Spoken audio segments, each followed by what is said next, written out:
Gentlemen, the time has come once again to discuss things.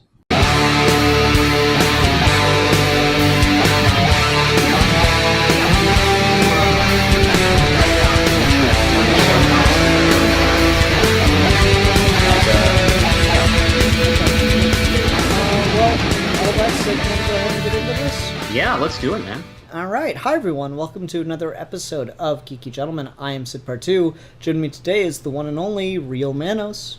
Hey, I'm the Real Manos. Yay!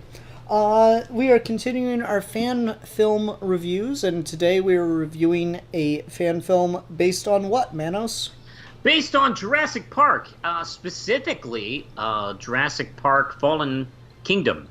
Jurassic World Fallen Kingdom. Yeah, whatever. Yeah, so this is an interesting prequel to Jurassic World.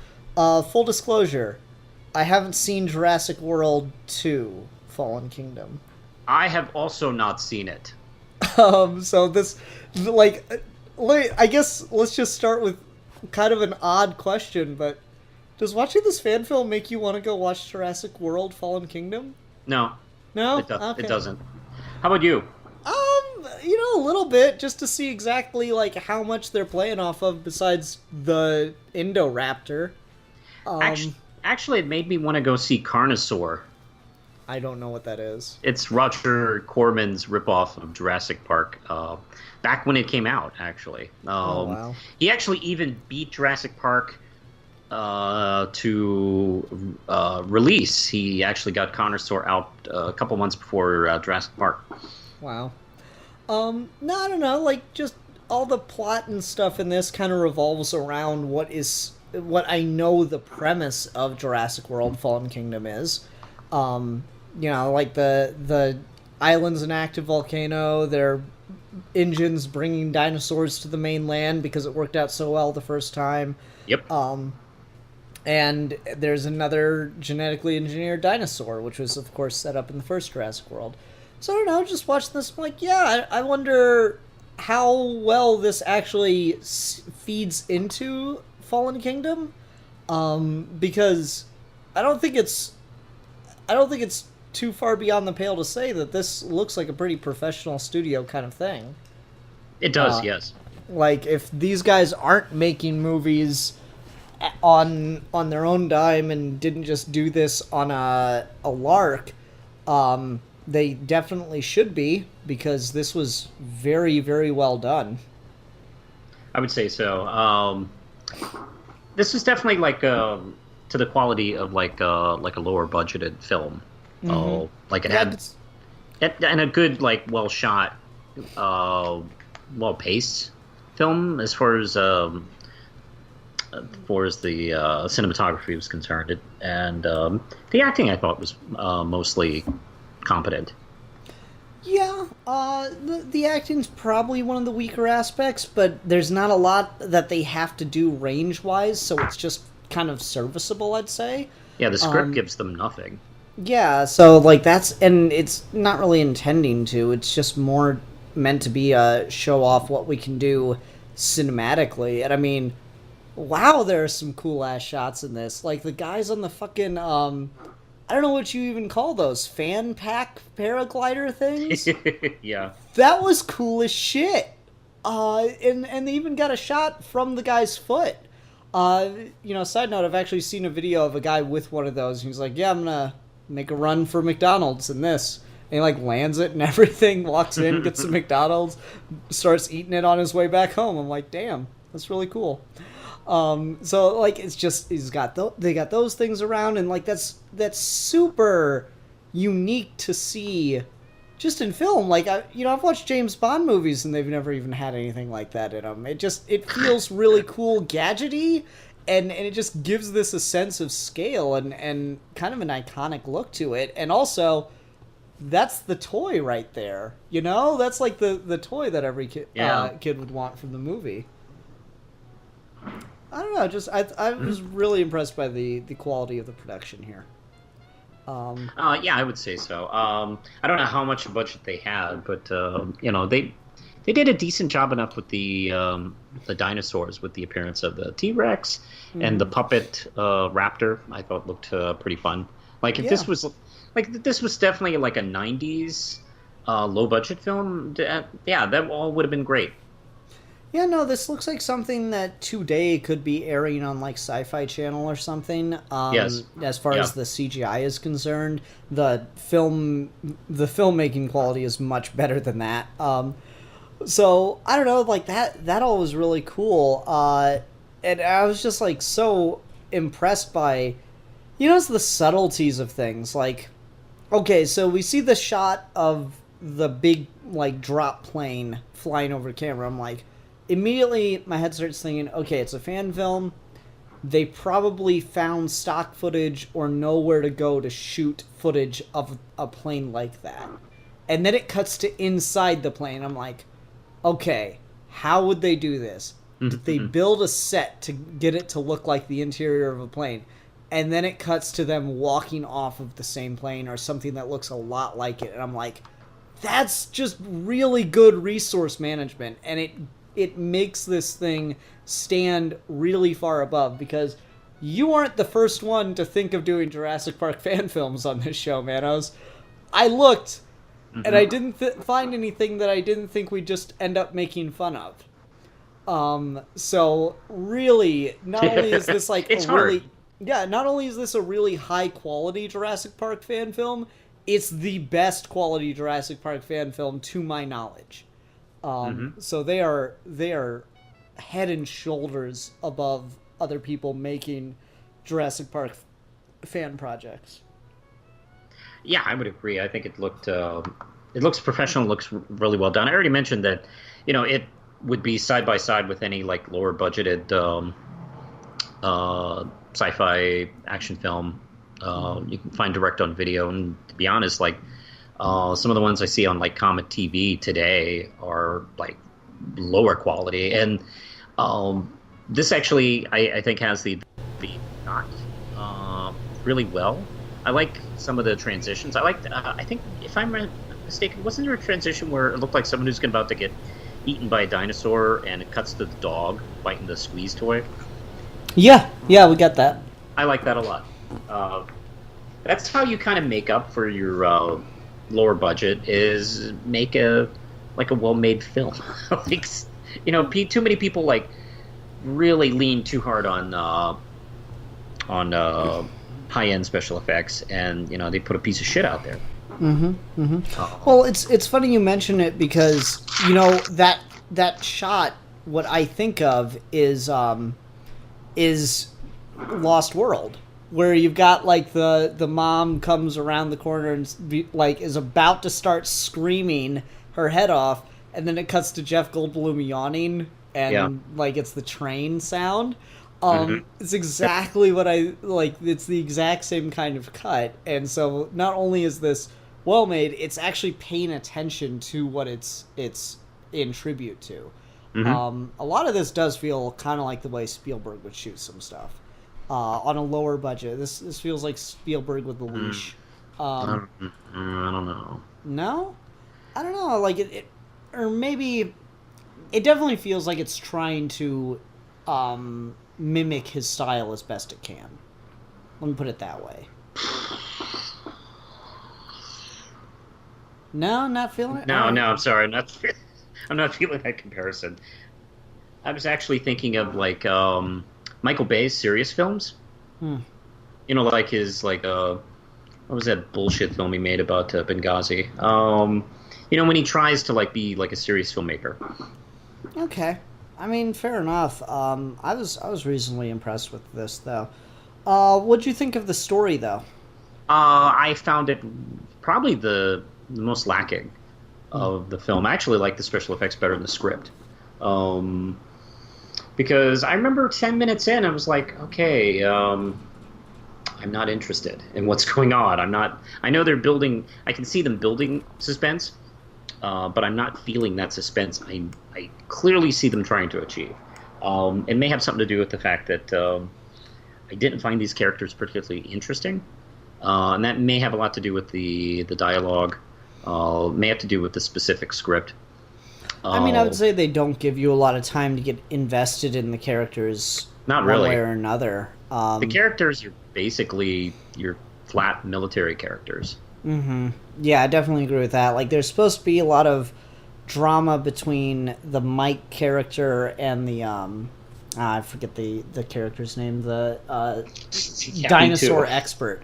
Dinosaur expert. Like, there seems to be some kind of relationship. I'm not sure if they're supposed to be like brother and sister or whatever. But it's like they try to do a thing that I think a lot of screenwriting fails on, which to establish a relationship so that you'll believe there's investment between the characters, which is fine, but they don't do enough legwork to get you invested in the characters beforehand, you know?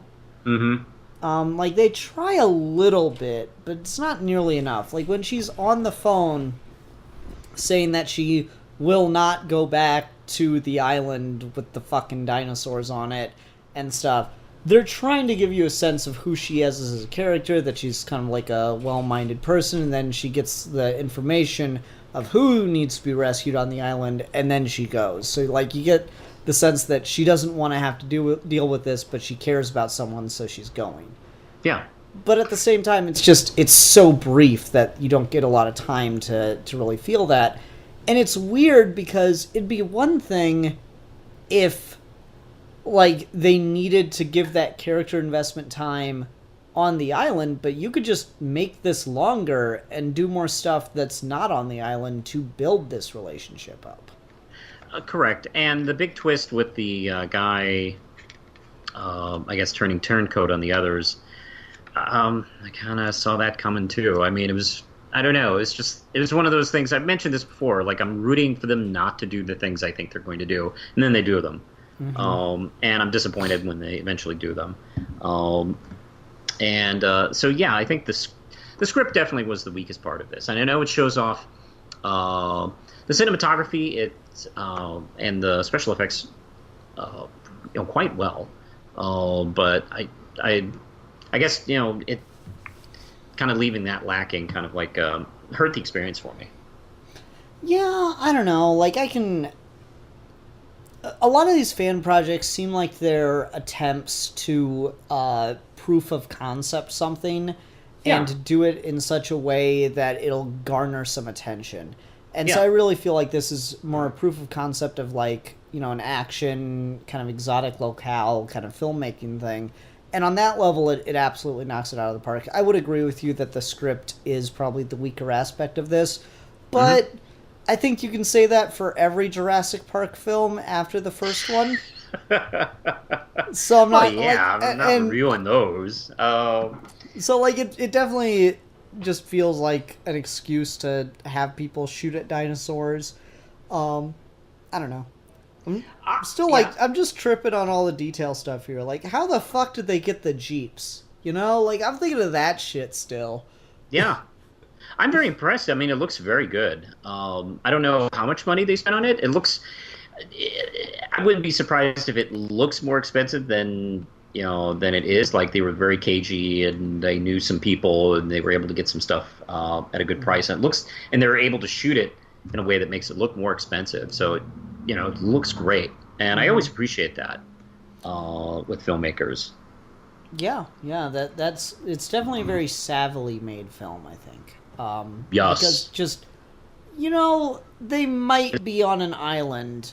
I'm unsure of it, because it's pretty easy to, blend effects work, but at the same time, they pull up on a boat, and I'm like, okay, this is clearly shot in an actual jungle. Mm-hmm. There's actual buildings that look pretty run down. There's actually a beach. Did they shoot these three things in different locations? Or did they legit have an island that they could go to do this? Even the shot at the end, it's the same shot from the first movie of the waterfall. So I'm like, did they go to that same island that Spielberg shot that on? Because it's a pretty famous tourist destination in Hawaii. Mm-hmm. Speaking of details, tribute to the original films. I do like that very quick reference of the shaving cream. Yeah, that was a good one. Yeah, they didn't really dwell on it, so if you blink, you miss it. But I don't know. I thought it was kind of funny. Yeah, that was good. It was one of the few character moments I liked where you just see the guys like hanging around, and then the girl comes. She's like, "Former Air Force," and they go, "Oh, there's no air conditioning where we're going." That's totally like just military thing. Is everyone's got to shit on all the other departments. Yeah. Stuff like that. I really really liked that. That's just genuine fun, and I just wish there was more of it. I picked up on that too. I don't really see that as much in military films. Maybe it's because military films often are just the same branch in the film, or the other side is the bad guys. Yeah. But I don't know. My dad was in the Navy, and I'm aware of that kind of like talk between the branches. Yeah. I mean, my dad too. He had a friend who's like a business partner later in life, but they were both in the military around the same time, just never met each other. And he's like, "Oh yeah, old Ed, he's a jarhead." That's what everyone else calls Marines. And it's just really funny. The like disparaging remarks that like military guys will make against each other. It's like little arm jabbing kind of thing. Yeah, my dad did not appreciate being called a squid. He did not like it. Oh yeah. Yeah. When he was younger, calling him a squid to his face would be a mistake. Nice. Yeah. So yeah, stuff like that is just it's humanizing, it's character focusing, and honestly, just I don't feel like it's that hard to introduce more elements like that and invest us in the characters more, even if you don't have the resources to shoot stuff beforehand, like that takes place before they go to the island. Honestly, I can think of so many movies with like a military thing to them where it's just guys walking through a jungle kind of thing and just talking, and that stuff always works for me. Well, shit. The Aliens is basically a military film just in space, and you get to know those characters quite well. There's also like Stanley Kubrick's film. Full Metal Jacket does that. Yeah, it's all over the place. And so just stuff like that, taking time to introduce little moments to get to invest in the characters heightens everything else about a film. Because the more you care about the characters, the more you care about the danger they're put in.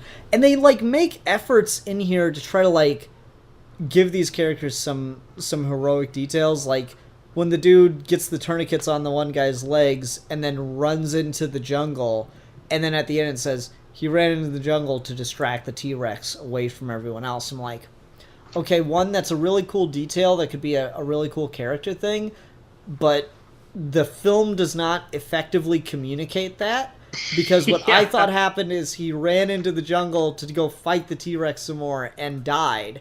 And really, like, if you can't show the T-Rex more, that's fine. You don't necessarily have to. You just need to show a moment of him doing something to try to gain its attention and then running in the opposite direction of the crew.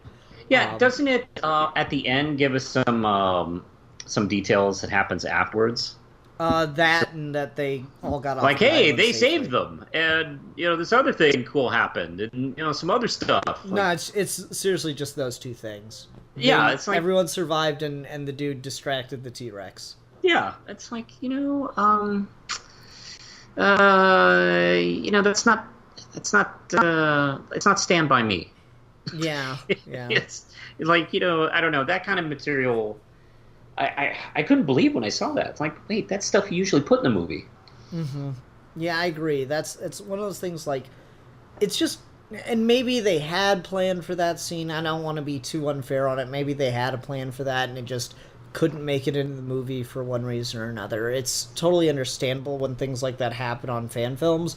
Yeah. But I feel like that's almost put in there because they either didn't have the time or whatever resources to shoot that scene of him distracting the T-Rex, or they were afraid that, like, it created a plot hole and they didn't want to have to answer people in the comments section. So they threw that up on screen. And I'm like, Yeah, fair enough, but I don't know. Things should try to stand on its own and be more complete with what you're showing on film. Yeah, I think they would have been better off just not even putting that on there. Yeah, let people What do you make their own Yeah, it's not wrong to let people make their own inferences, but if they did, like, let's say this was the situation. They planned for that scene, they shot that scene, the budget on the FX for the T-Rex ran out, and they couldn't cut it in such a way that you can't have the T-Rex there. Yeah. So then they put up that kind of, note because they do feel it was an important part of the character, but they didn't, have any other way to get it in the film. I can be sympathetic to stuff like that. But at the same time, it's a review, so I've got to, say this is a problem regardless of intention behind it, Mm-hmm. Yes. So that's kind of where I am at it. I can totally see reasons why it wouldn't be there or reasons why it is the way it is, but I still think it was kind of a weird detail to add. Yes. What else we can talk about on this one? Hey, what if the end? What if the end of the original Batman '89 ended with maybe him Batman saving Vicky, and then the credits start rolling, and it says, "Oh, by the way, Batman killed the Joker. He fell to his death after being lassoed against a gargoyle that broke and fell." You're just mean. No, so stuff like that. You'd walk out of the theater going, "What the fuck is that about? I haven't seen this movie again. Fuck Tim Burton." I didn't have quite that strong reaction to it. I'll say that much. What else can we talk about with this one? We talked a little bit about the acting. Did anyone's acting in here actually impress you, or did you think it was all kind of just average across the board? It was average across the board. It was serviceable. Nothing really atrocious, but nothing that stood out. I thought the commander that turned on everyone actually did a really good job. He goes through quite a range of different kind of personas in this fan film, and I quite liked him. I feel the actor carried it well. Yeah, I would agree with that. Yeah, like I said, nobody was bad at all. Everybody was pretty serviceable in their functions. Okay. George Lucas would have been very proud. The shade. Oh man. All right. What else can we talk about with this? Did you have any shots that you really, really liked? Since we both agree the production value is really good on this. Like mentioned, the dog squeak toy scene, that was great. Mm-hmm. And that airplane shot you mentioned. Okay. Yeah, those are great. I really liked the airplane shot. The dog squeak one was not something I picked up on because it just felt so natural. Yeah. I really liked when they're approaching the island on boat and you can see the long necks, the long neck dinosaurs, from the ocean. I thought that was pretty cool because I don't think I've seen that done with Jurassic Park yet. They usually wait to reveal the dinosaurs till you're on the island. Yeah, I think that was kind of realistic because it's like, well, fuck, everybody seen them. I mean, why bother? Mm-hmm. Because I hate it when a sequel will act like you haven't seen the thing before. It's like we've seen the thing before. You can pretty much jump into it. That's a discussion for another time because you can still get the power of a reveal if you do it right, even if you've seen the thing before. Well, my favorite example is the sequel to a vampire movie called Count Yorga. And The Return of Count Yorga, the movie acts almost all the way through the film, acts like vampires are a big fucking mystery when we've already had one movie with them. And it's very obvious the character is a vampire, and we're watching these characters for 60% of the movie trying to figure out if the vampires are real. And it's like, come on, man, let's catch up. Fair enough. I think there's right ways and wrong ways to do it. I'll say that much. Yeah, that's the wrong way. I enjoyed that film, by the way, but that's really irritating. Okay, all right, fair enough. I don't know. There's a lot in this that I like shot wise, and just I don't know. I got more and more impressed with it as it went on. Like when he's just, it starts out in like an office building, and it looks like maybe they're using stock footage, and then just right away they're running away from raptors through a jungle. I'm like, okay, and then they like go down a sewer or something and like bust through a little rusted out grate. I'm like, man, that's really cool. I'm really impressed by the production values on this one. We watch a lot of fan films on this show, and a lot of people try their best. It's rare to get something that just looks this polished and has this much prep work put into it, and so it really paid off well for them, and does put it head and shoulders above a lot of its peers. Yes, I would definitely agree with that. Look, if you're going to do something like Jurassic Park, you better make sure your shit's together. Yeah. And these people will have their shit together as far as production value is concerned. Yeah. Okay, let's go ahead and go on to ratings then. I think I'm going to go like a 3.5 out of 5 cool helicopter glider thingies. Because I want the toy now. Ooh. Let's see. I definitely think I will probably go to maybe 3 out of 5 doggy squeak toys. Okay. All right. That's fair. Okay. Well, Manos, next time we will be reviewing a Game of Thrones fan-made animation. Ooh, that sounds cool. That I've never heard about until just now. I will say a word of warning and say that the animation quality is not like Disney or anything up to that. It is very obviously internet fan animation. Yeah. But it's called Game of Thrones prequel Doom of Valeria animated pilot, parentheses unofficial. So that should be a good time. Everyone, hope to see you there. Hope you enjoy that. Until next time, though, I'm the philosopher. And I'm the realist. And we are your geeky gentlemen. And we will be discussing things.